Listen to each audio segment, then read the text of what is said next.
એવું મને કોઈ લાભ મળ્યો નથી. અને બીજું ધારો કે તમે વિશ્વાસ કંપનીમાં કામ કરશો તો માન, મોભો, પૈસો આ બધું મળે છે.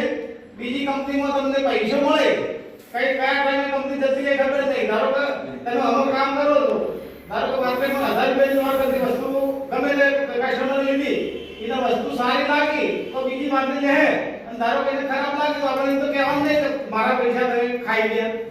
અમે જે કંપનીમાં કામ કર્યું એ મોસ્ટ ઓફ ઇન્વેસ્ટમેન્ટ વાળી કંપનીમાં કામ કર્યું બધે, અને અમુક કોઈ ઇન્વેસ્ટમેન્ટ નહીં કે કોઈ ધોરણ નહીં.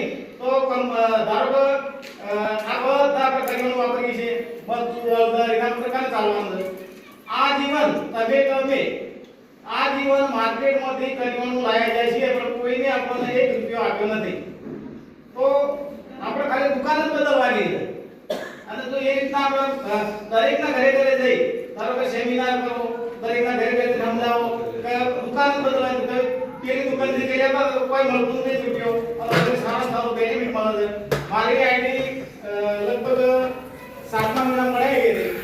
મારી ઇન્કમ ડેલી 900 પ્લસ છે. મારો ગોલ જે બેન કરો ને, મારો ગોલ ફેબ્રુઆરીમાં ગાડી અચીવર 100% થવાનું. વડગામમાં મેં શોપી પણ લીધેલી છે વડગામમાં. અને સાહેબનો એટલો મોટો ઉપકાર છે સાધુ સંતનો કે લગભગ 2014 મોરી હું એક કંપનીમાં કામ કરતો 15 વર્ષથી. એકદમ નાસીપાસથી બેહી ગયો, પણ સાધુ સંતનો કોન્ટેક્ટ થયો અને કે સાહેબ આવો. એક બેઠા બજાર ભલી તે સાહેબે માર્કેટમાં લાયા. તે હવે દિલ્હી ના પછી સાહેબને કીધું સાહેબ એક દિવસ મારા ઘરે જમવા આવો. એટલે સાહેબ કે તમારે 400 ની ઇન્કમ થાય તો પછી આવો. ફેર સાહેબ હવે 400 ની થઈ, પછી કે 600 ની થાય તો પછી આવો.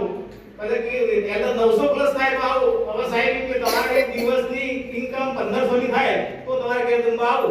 હવે મારા ઘરે જમવા લઈ જવા માટે 1500 પ્લસ કરવા પડશે. એક એવી મજૂરી કરવી પડશે. તો આપણી મજૂરી તો સારી છે, મહેનત સારી છે, સંબંધ સારા છે, તો આખો એકદમ શક્ય છે. જય હિન્દ, જય ભારત.